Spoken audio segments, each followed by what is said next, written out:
Apakah ada Prof, program-program khusus untuk mendukung, penggunaan tenaga kerja, lokal dan juga dalam proyek-proyek prioritas tersebut? Ya, Seperti apa nih? jadi saat ini LPJK, Kementerian PU memastikan tenaga kerja konstruksi kita jenjang 1 sampai 9 bersertifikat.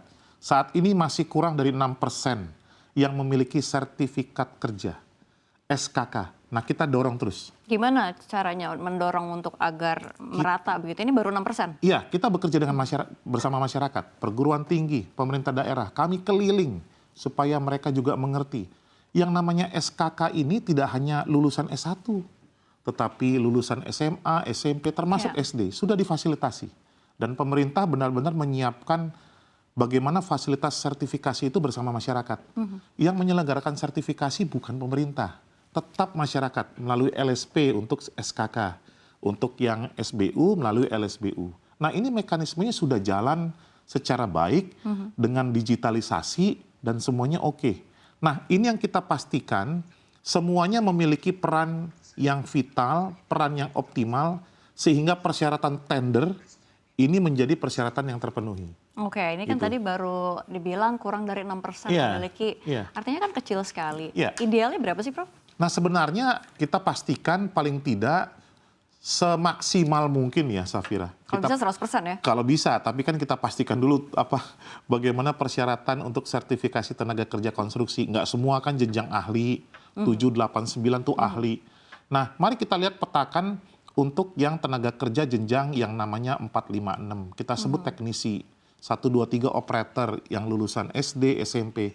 Nah, ini kita pastikan. Nah, kalau kami petakan, jenjang 1 sampai 6 ini tenaga kerja yang paling banyak.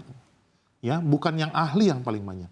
Nah, ini diharapkan kita dorong melalui peran LPJK, ini nanti infrastruktur ini bisa optimal untuk tenaga kerja konstruksi yang unggul. Kalau tenaga kerja yang memang dari asing seperti apa ya aturan ya? Ya, Syafira, berbasis Undang-Undang Nomor 2 Tahun Ya. 2017, PP 14 2021, LPJK punya peran untuk menyetarakan tenaga kerja konstruksi asing. Jadi prinsipnya TKK tenaga kerja konstruksi asing kita adopsi. Tapi tunggu dulu, setarakan dulu di LPJK. Ya. Apakah sudah sesuai dengan kebijakan yang ada? Kalau enggak, kita tidak terima.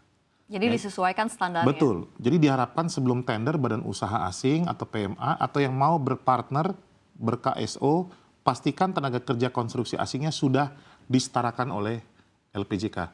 Nah, ini juga menjadi satu strategi untuk memastikan bertambah sertifikat kompetensi kerja, betul kan? Ya, betul. Selain kita yang dari lokal, itu juga kita dorong.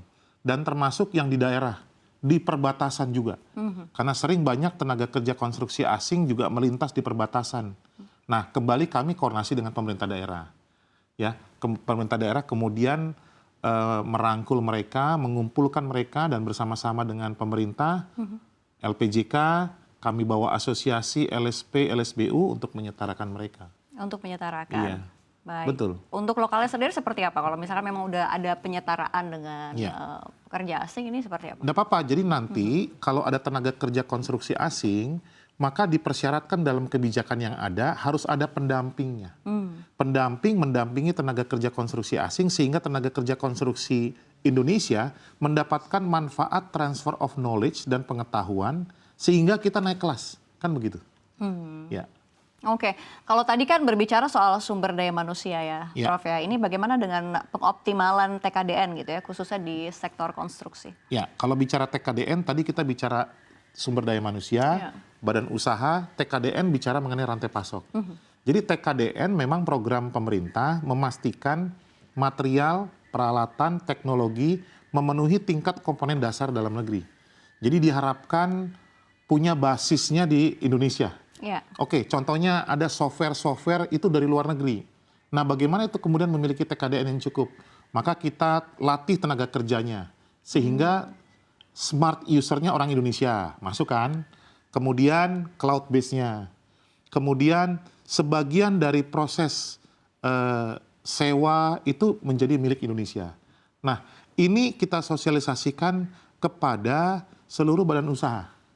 Nah, TKDN ini dikeluarkan oleh siapa? Bukan oleh PU, Kementerian Perindustrian. Baik. Nah, jadi Harus kerjasama berapa persen gitu kayak 60, 70, 60, bahkan 70. 80%, dan dipersyaratkan di tender itu 70% paling tidak punya TKDN. Tapi dari aspek-aspek tadi ya, Ya, kayak dari SDM-nya. betul. Supaya apa sih? Supaya berkelanjutan. Jadi kalau fully internasional nanti bingung, spare part-nya hilang, kemudian software-nya nggak bisa digunakan, dan segala macam. Nah, inilah gunanya TKDN memastikan keberlanjutan dari penyelenggaraan proyek konstruksi itu tetap berjalan. Oke. Kita ngomongin SDM lagi nih, Ya. Prof. Kan kita tahu Astacita kan ada 8 poin ya. Ya. Ini masuk kemana nih kalau dari pandangan Anda sendiri? Ya, untuk dari SDM? dari 8 Astacita Ya. Bapak Presiden, maka kita bisa lihat bagaimana memastikan sumber daya manusia ya, Astacita nomor 4. Nah, saya pikir ini hal yang baik untuk Kementerian PU, pemerintah bersama masyarakat memperkuat pembangunan sumber daya manusia. Jadi di sini memang fokusnya manusia. Sains, teknologi, dan hal-hal lainnya adalah pendukung. Jadi kita pastikan manusianya unggul, berpendidikan, kompeten, punya karakter, punya pengalaman. Sehingga kompetensinya terwujud. Jadi apa sih untuk membentuk sumber daya manusia yang oke? Ya 3 hal tadi. Karakternya oke, pendidikannya oke, pengalamannya oke. That's competent.